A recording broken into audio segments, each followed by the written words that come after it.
saludo a Alejandro Sandoval, economista y abogado de empresa. Alejandro, muy buenas tardes. ¿Qué tal, Sandra? Buenas tardes.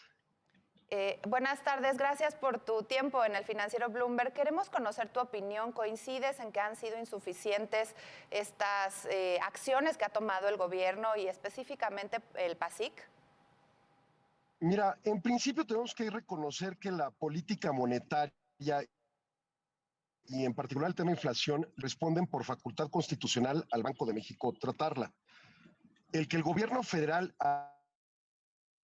acciones suma y ayuda, pero sí se sabía desde el anuncio del programa del PASIC pues que iba a ser muy limitado, sobre todo exentando la temática de combustibles. Realmente lo que ha ayudado a mantener relativamente estable con esos altibajos de los últimos meses el indicador inflacionario es el asunto de estímulos en JEPs de gasolina, ¿no?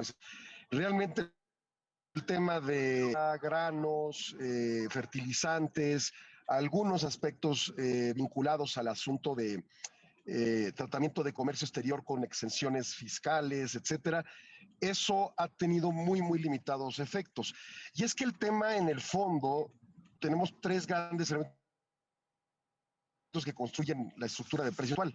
Un problema global a partir del tema de la guerra Rusia-Ucrania, un problema global a partir de COVID-19, las secuelas en tema de estos cuellos de botella que se generaron para 2020-2021, y en su caso la problemática de la política COVID-0 que provoca ese ejercicio en China.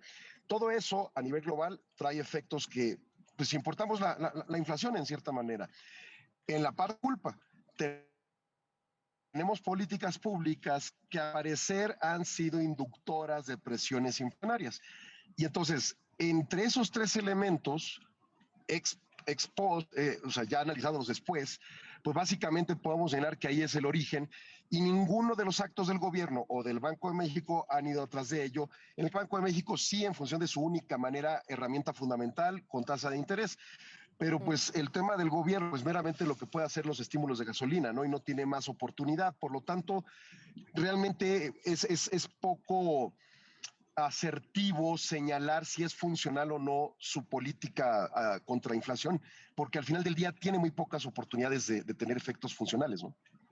Muy poco chance de dónde impactar. Ahora, yéndonos específicamente a estos 24 productos de la canasta básica, ¿en qué zonas del país se ha mostrado mayor incremento? Porque vemos un contraste en los precios. En algunos lugares se vende la tortilla hasta en 30 pesos y en algunos lugares todavía se conserva por los 18. O sea, sí varía mucho ahí.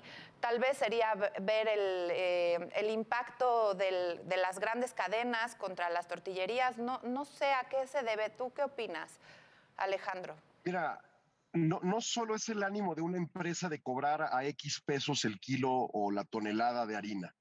Te voy a decir la historia. Nosotros en Ciudad Juárez, Chihuahua, estamos alejados de todo centro de producción. Que nos lleguen los productos que consumimos, mexicanos o incluso importados extranjeros, tiene que usarse mecanismos logísticos como ya sea camiones, trenes o en avión. Bien, cualquiera de esos elementos usa combustible y ese combustible sucede que está encarecido. Es cierto, nosotros en la frontera, aparte del 100% de JEPs que tenemos de subsidio en todo el país, tenemos un estímulo extra. O sea, nosotros en la gasolina más básica, la regular, pagamos 17 pesos por litro. Pero todos los productos que llegan a Ciudad Juárez pagan 20, 24, depende del rango de tipo de gasolina que se use. ¿Qué quiere decir esto? Nosotros en regiones alejadas de los centros de producción pagamos un sobreprecio a los productos que consumimos en la localidad, como por ejemplo esta harina que hablas, ¿no? En su caso, habrá otras regiones más cerca de los centros de producción y cueste más barato. Ese es solo un elemento dentro de la estructura de construcción de precios que va a terminar definiendo el precio, por ejemplo, de un producto tan simple y básico como la tortilla, o si te vas a los frijoles o algunos otros productos de los 24 citados en el Las PASIC. carnes, por O sea, ejemplo, no Alejandro. solo es el tema, exactamente, no solo es el tema propiamente del insumo que produce ese producto al final del día, la harina para la tortilla de maíz o ¿cómo se llama? Pues los diferentes productos que usas para criar ganado. Los lácteos, el huevo, que también está carísimo. tienes condicionantes extras como los logísticos que Ujú. requieren obviamente una atención para verificar que realmente desimpacten. La gasolina ha venido bajando muy poco. En julio en Estados Unidos bajó ligeramente, pero no lo suficiente y bajó más por cuestiones especulativas de la presunta recesión, propiamente cuestiones inherentes al mercado de hidrocarburos.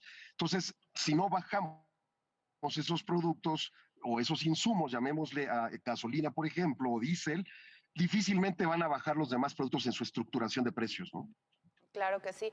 Ahora, en cuanto a factores externos, ¿tú crees que la inflación en México seguirá afectada por la guerra en Ucrania, la falta de materia prima y también todo esto que impacta la cadena de suministro en muchos productos? ¿Y por cuánto tiempo? Digo, obviamente si la guerra sigue, pero ¿cuál es Por supuesto. tu ideal o tu estimado? Mira, yo creo que deberá empezar a haber una convergencia, ahora sí, al estilo economista, ceteris paribus. Si nada se cambia de lo que está en este momento, por ejemplo, la dimensión de la guerra o las políticas cero de COVID en China, etcétera, yo creo que para octubre, según los pronósticos tanto de IMEF, Banco de México, Fondo Monetario, empezaremos a ver que el gráfico empieza a converger. No quiere decir que nos vamos a acercar a la meta y va a ser muy lento el proceso de disminución de la presión inflacionaria, pero será más o menos en octubre, reportado el 9 de noviembre por INEGI, que veamos un indicador probablemente disminuido. Yo creo que ese es el escenario. Muy bien. Alejandro Sandoval, economista y abogado de empresa, te agradezco muchísimo estos minutos para el financiero Bloomberg. Que tengas muy buena tarde. Igualmente, hasta luego, Sandra. Gracias por la atención.